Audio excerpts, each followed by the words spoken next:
on processes and not deliverables.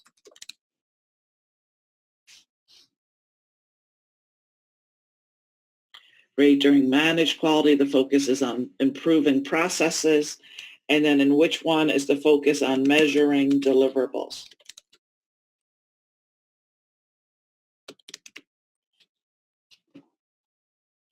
Great. It's during control quality, we focus on measuring deliverables. So that's great. Let's keep going. The team needs to analyze and evaluate the quality of the processes and deliverables of the project against the standards of the performing organization and the project requirements. What project document will be used to accomplish this? I'm strongly suggesting you look for key words in the question, because there's a key phrase that tells you which answer is right and which answer is wrong.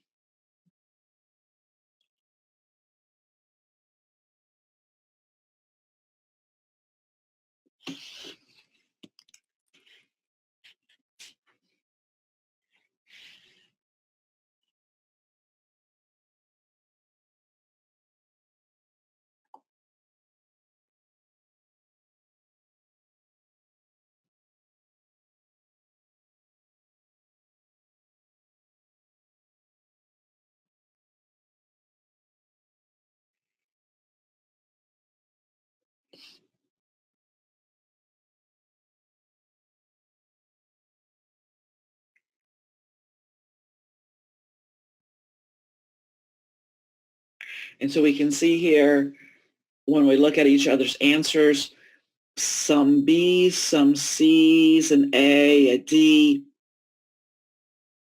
So as a group, at least one of us has selected each of the answers. My strong suggestion when you take the exam is to look at the question and think about what are the key words. So we need to analyze and evaluate the quality of processes and deliverables against the standards of the organization. And then it asks what project document will be used. When you look at answer A, quality policy, how do you know answer A must be wrong?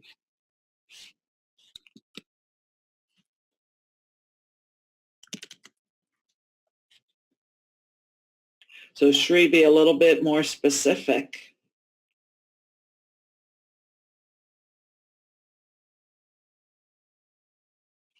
So the quality policy, great from Shri and from others. The quality policy is not a project document. So the quality policy is a document. It's included in our organizational process assets, but in general, policies are owned by the organization, not the project. So would you agree that answer A is wrong because it's not a project document? I'll leave answer B open for a minute. Let's look at C and D. How do you know both C and D are wrong?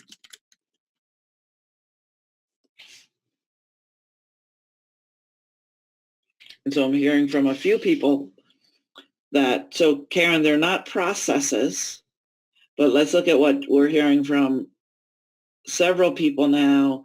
They are not project documents. So C and D are not project documents. They are, what are they?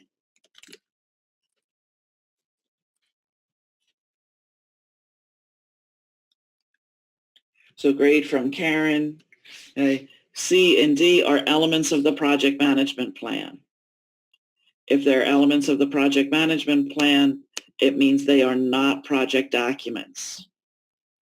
And I apologize, I don't have my PMBOK guide right in front of me, but in the PMBOK guide, if you go to chapter 4, and then you go to the process develop project management plan, on the last page of that section, you'll see a table. Okay, so Joe, thank you. On page 89, you'll see a table.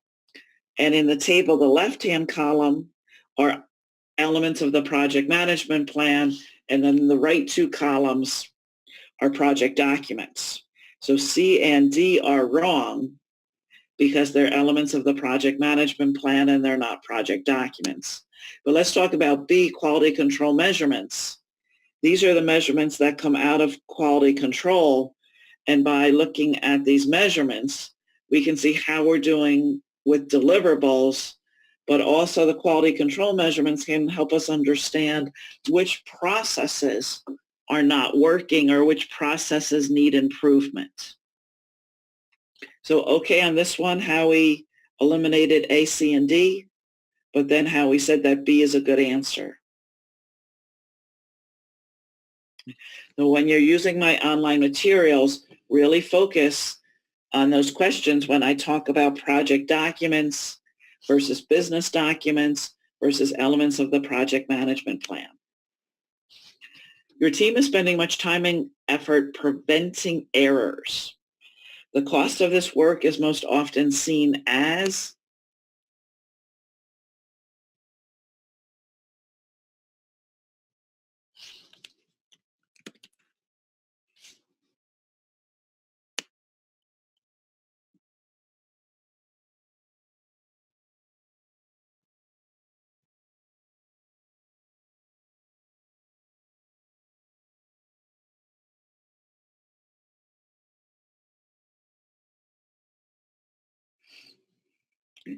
so it looks like we're back to an easier question. Most people, maybe everyone, is selecting answer D. It says we're spending time and money preventing errors. So preventing errors is a proactive idea. Answer A, B, and C are not costs of preventing errors. A, B, and C is money we spend because of errors. So the cost of nonconformance is money we spend because of errors. B and C are examples of the cost of nonconformance, internal and external failure costs. Preventing errors, we want to be proactive, and so we think about the cost of conformance. So this is in the PMBOK guide in the section on plan quality management. And then under the tools, the cost of quality. And then there's a table or a figure. Again, I'm not sure what page that's on. So thank you, Joe. Page 283 under plan quality management. Your project team is spending a large amount of money due to low quality. Another name for these costs is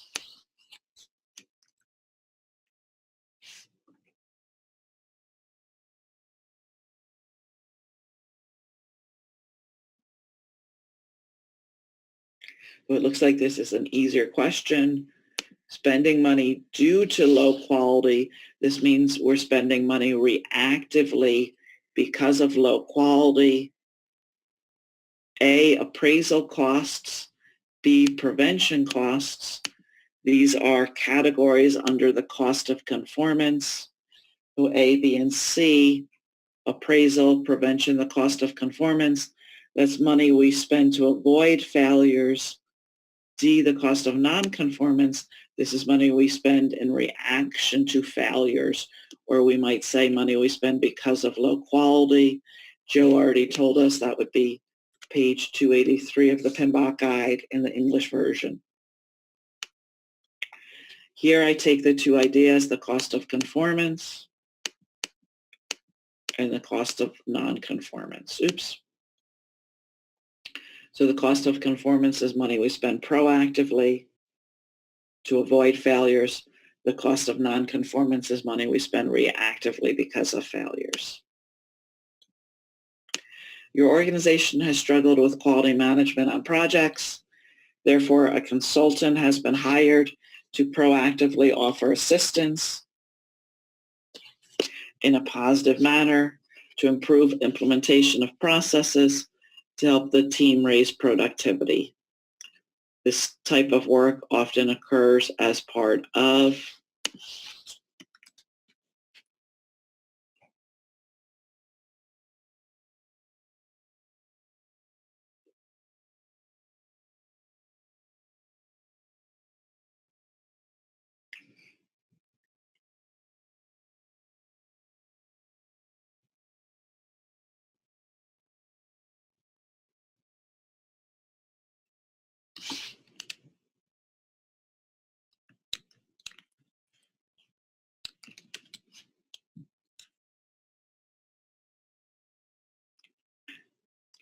So I'm seeing A's and B's. When I skim the question says that we're in quality management, or that we've struggled with quality management. When I read the question, I realize we're in the process manage quality. We're going to bring in a consultant to proactively offer assistance to improve implementation of processes to help the team raise productivity. It looks like most people have answered either A or B, which is really surprising to me, because many of you got it right.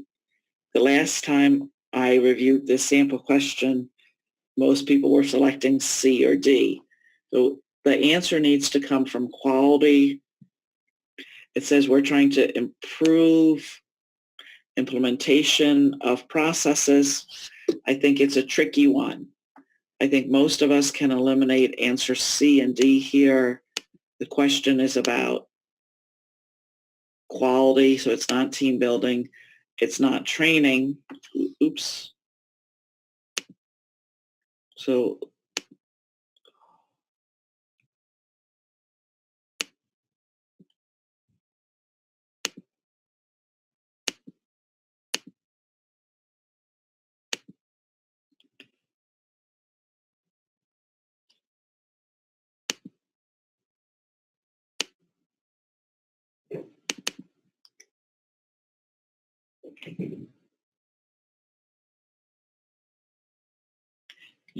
I'm having some issues with my computer. Can everyone still see the question? Okay, great. And so it's either process or not analysis or quality audits. Okay. Why would I would select B, quality audits, over process analysis.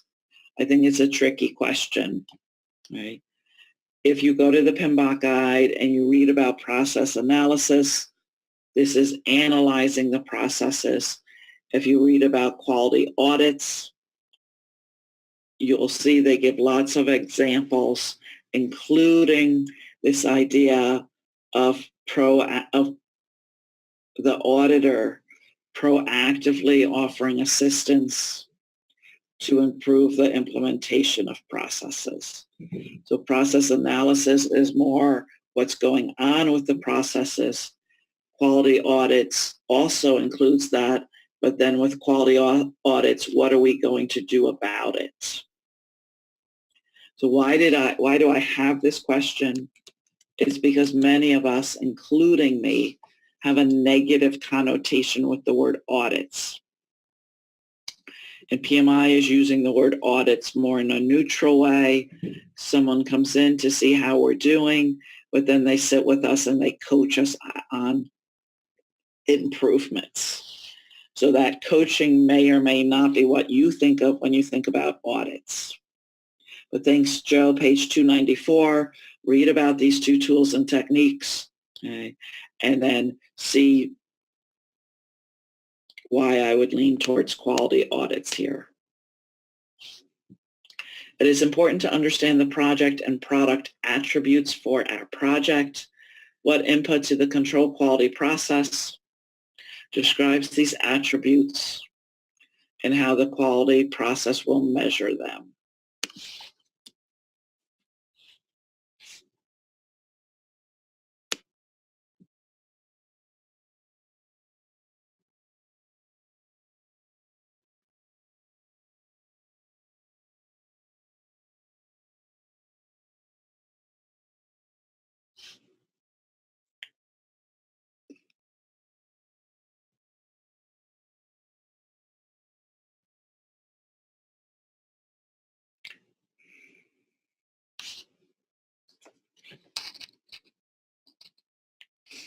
It seems this is an easier question. We're looking at product and project attributes for the project, and then we're looking for an input of control quality. So project and product attributes, and it needs to be an input to control quality. Quality checklists ensure we don't miss anything. So I wouldn't call that, I wouldn't say they would help us understand project and product attributes. Quality control measurements are an output, not an input of control quality. It must be wrong. I think quality metrics will be the right answer. Inspections are a tool and technique. Again, think about what do we mean by quality metrics. These are the attributes that we're going to measure on the project. And so thanks to Joe, page 300 of the PMBOK guide. Your organization is striving towards higher levels of effective quality management. Currently, you have incorporated quality into planning. The next level above this is?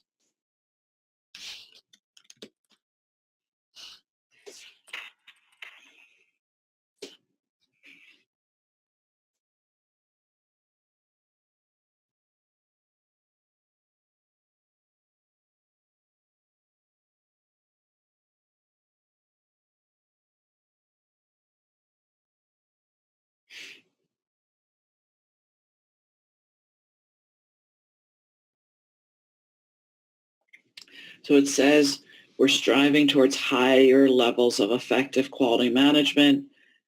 And then it says we're incorporating quality into planning. The next level above this. So I'm going to assume when it says the next level above this means that what would be an even higher level of effective quality management. Okay. And so, Joe, I see your question, and I would say no to your question, Joe. I would say the next level above this is they're talking about maturity levels when it comes to quality. And they are asking if we're at the maturity level of incorporating quality into planning, what would be even a higher level of maturity when it comes to quality. And Joe, I explained this on the next slide, which might be easier when we get to it.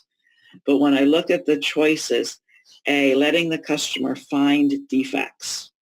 Would you say A is a higher level or a lower level of maturity?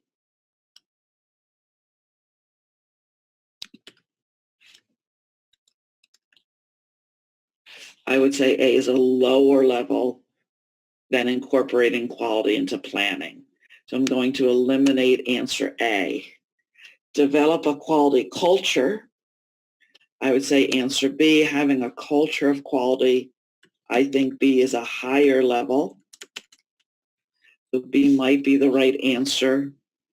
B, using quality assurance to examine and correct processes. C is a reactive idea. The question, putting quality into planning, that's proactive. So I would say C is a lower level. D, detecting and correcting defects before they reach the customer. To me, that's using quality control. And so I would say that's an even lower level. But let me summarize this. I believe I've done it on the next slide. And Joe, let me know if I'm answering your question, but maybe helping other people too. When we think about levels of maturity as it relates to quality management, the lowest level of maturity would be letting the customer find defects. A level higher than that would be using control quality to find the defects. A maturity level even higher than that would be looking at our processes to examine and correct processes.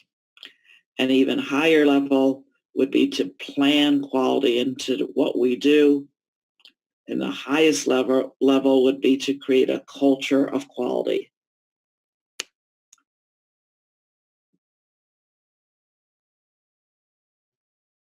Okay. So Joe, that's great. You got the right answer, maybe in the wrong way. So to Joe, but not just to Joe, do these maturity levels make sense. And again, I apologize that I don't have my book in front of me, but in the intro section on quality, they talk about these maturity levels. And I might not have used the exact words I probably haven't used the exact words from the PMBOK guide, but it's this idea of where are we from a maturity standpoint when it comes to quality. All the way at the left, that's a very low level of maturity. And as we move further to the right, that's a much higher level of maturity. So great, Joe, page 275. Okay. So here we have a question on my slide 20 that's related to agile project management. I'm trying to include one agile question in every session I do. Your organization is starting to embrace agile. What might you use to regularly check the effectiveness of the quality processes?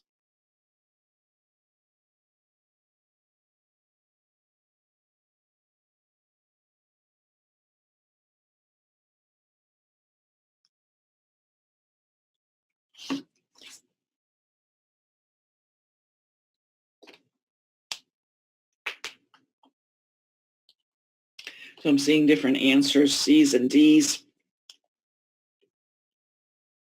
What would you say is a key word in the question?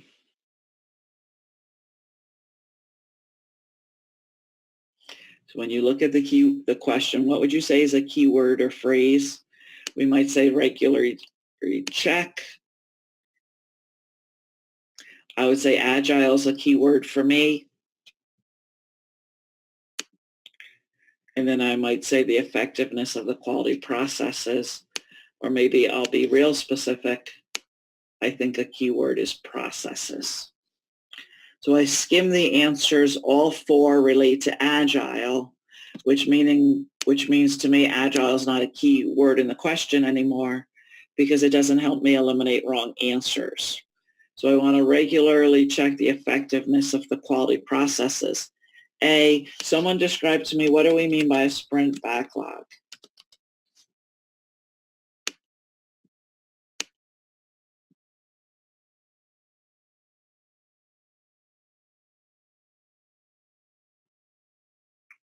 Okay, so great. So the sprint backlog is the work that we plan to do in the current sprint. Someone described differently, what do we mean by the product backlog?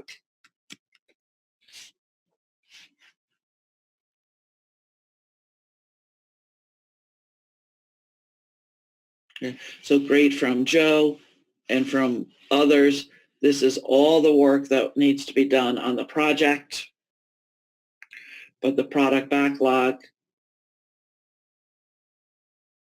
so we might say it's all the work or all the items or all the features. Great. Then we get to the sprint planning meeting. A sprint planning meeting. This is a meeting where we plan what we're going to do in the next sprint. And then we see the term retrospectives. So a retrospective is a look back at what are we doing that's working, that we want to continue doing, and then what are we doing that's not working that we want to stop doing, and then is there anything new we want to do? So retrospectives relate to processes, and therefore this is the best answer. Another wrong answer I could have had would have been a product demo. That would have been a wrong answer.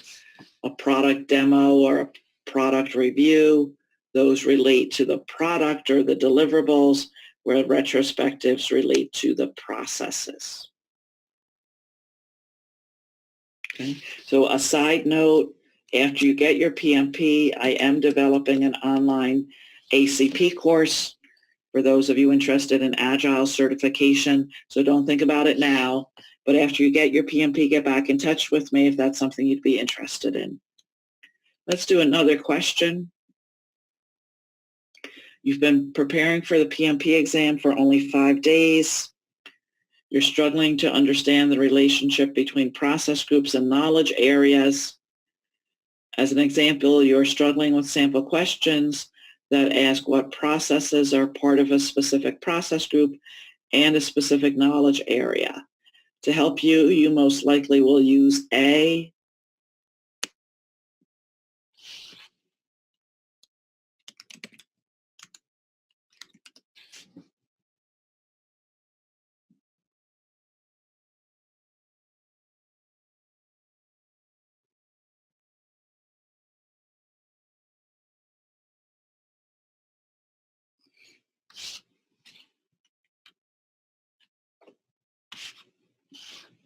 who it looks like we're seeing mostly B's and maybe some D's.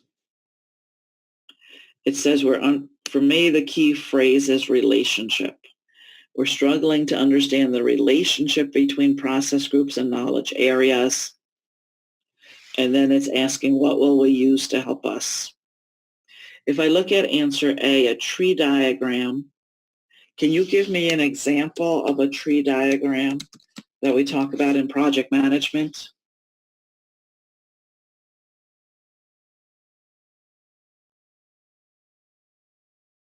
Okay. So a decision tree is a tree diagram. The WBS is a tree diagram.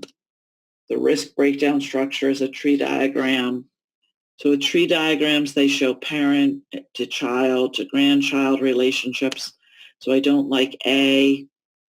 I think it's easy to eliminate answer C, the quality audit. That really has nothing to do with this. So we're left with 2 diagrams, the matrix diagram and the affinity diagram. So we might have had 1 or more people select affinity diagram. That would be a wrong answer. So affinity diagrams group similar ideas together. That's not what we're trying to do here. The question is not about it's not about grouping similar ideas together. The question is about showing relationships. So here, and this is built off of page 25 of the PMBOK guide, this is a matrix diagram. The columns are the process groups. The rows are the knowledge areas.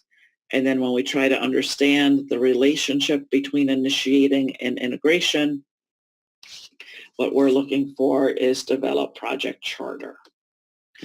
So this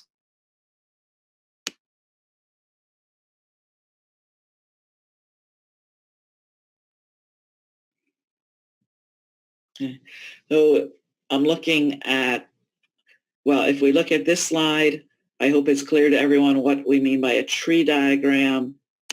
When I look at Joe's question, when I think about affinity diagrams, it's grouping ideas together. So we could use an affinity diagram to group our processes into process groups. We could use an affinity diagram to group our processes into knowledge areas. That answer would be wrong here, though, because the question wasn't about grouping ideas together. It was about showing the relationships between a process group and a knowledge area. So it's been about 45 minutes.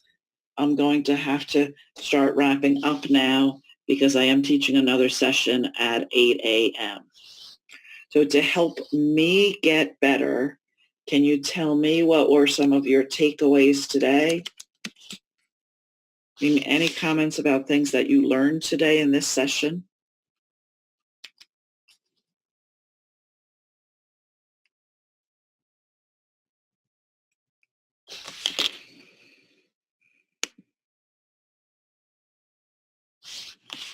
Okay, so from Shri, we talked about manage quality versus control quality.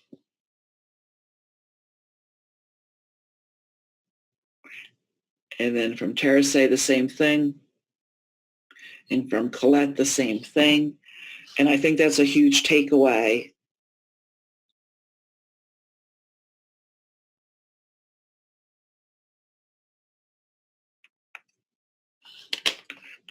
So I think that might be a big takeaway here when I think about it. Also, I'm going to go back towards the beginning. Let me see if I can find it.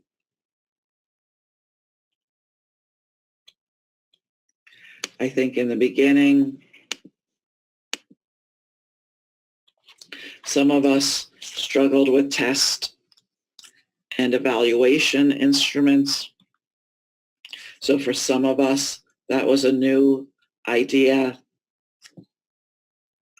From Judith, the logical data model. So that was great. Anything I could have done better today? And again, I take your criticism in a constructive way, but anything I could have done to make this a better session for you today?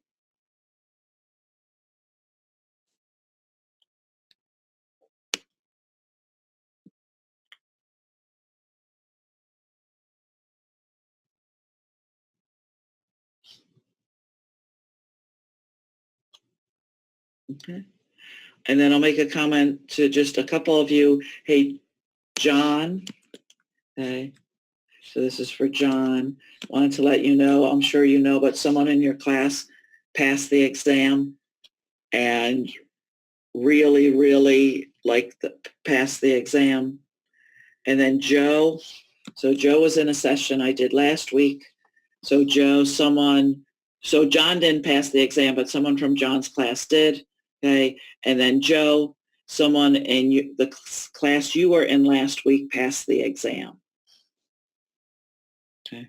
So Joe took a class from me last week, and Joe, one of your classmates, passed the exam this week. I don't know which day. Okay. So Joe, yes, it was one of the ladies in the corner. Okay. Yes, passed the exam. And so why do I share this with people? I want you to realize that my process is working. I have people passing the exam every day. So to John to Joe, okay, Joe, I think you're the only one from your organization on this call today. So Joe, ask yourself, did you find this call worthwhile? And if you did, try to convince other people from your organization to come, not just your organization, but your supplier organization too. I can't help people if they don't come to these. Okay. So now let's talk about next week. Any requests for topics for next week?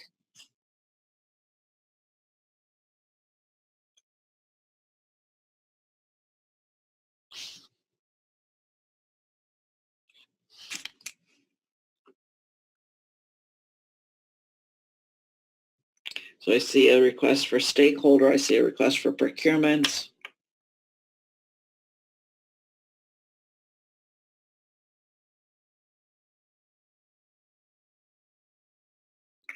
So yes, there's a different link for every webinar. Okay. So I'm going to say that we're done for today because I do have to get ready for session in just a few minutes.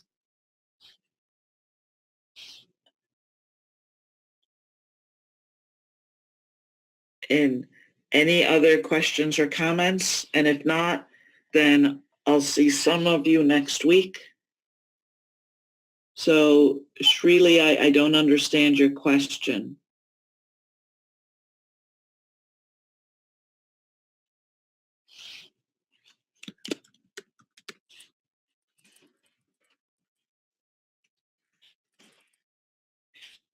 So I'm not going to do any more content today, so feel free to leave.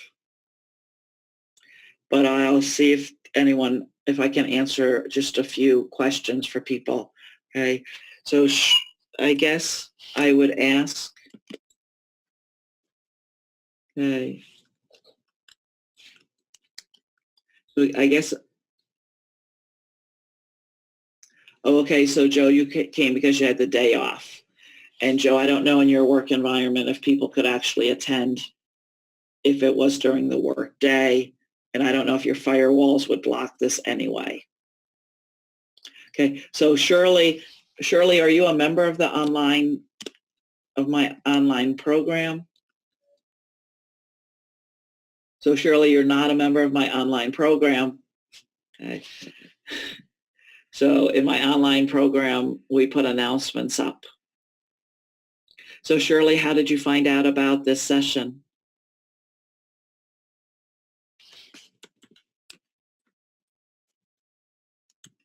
So there's the link, Shirley, and people here are members of the online self-study program.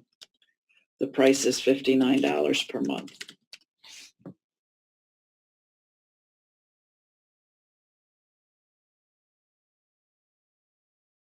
So you go to aileenellis.com and then you join the online membership area. And Shirley, this is one small part of what you get for the membership area. So this is one video, and Shirley, I have over 200 videos online. And you just saw one of them today. So for $59 a month, you get access to all of them. Plus I have quizzes and I have mini exams. And then also you get invites to these sessions. So again, I'm not going to take any new content, so nobody needs to stay. I'm just seeing if I can answer people's questions. So David, you're asking about, I think you're asking about EVM.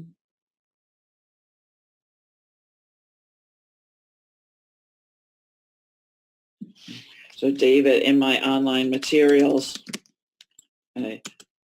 so David, are you a member of my online membership area? Okay, so David, here's my suggestion to you specifically about EVM. If you go to my website and you just linger, so go to my website and just hang on my website for about 15 seconds. And when you do, you'll get a pop-up. So you got to make sure you're allowing for a pop-up that will give you free access to a mini course that I have online. Okay, so David, you can try my mini Earn Value course online. And if you like it, then like most people here, you can decide if you want to become a member of my PMP program online. But you can, David, you can take my mini course and you don't need, it's free. You don't need a credit card. So it's truly free. You don't even need to put in a credit card number. So David, try that and see what you think about that. A couple people have said they're testing in the next couple weeks. What would I recommend? Okay. So I'd recommend that you do as many of my videos as you can.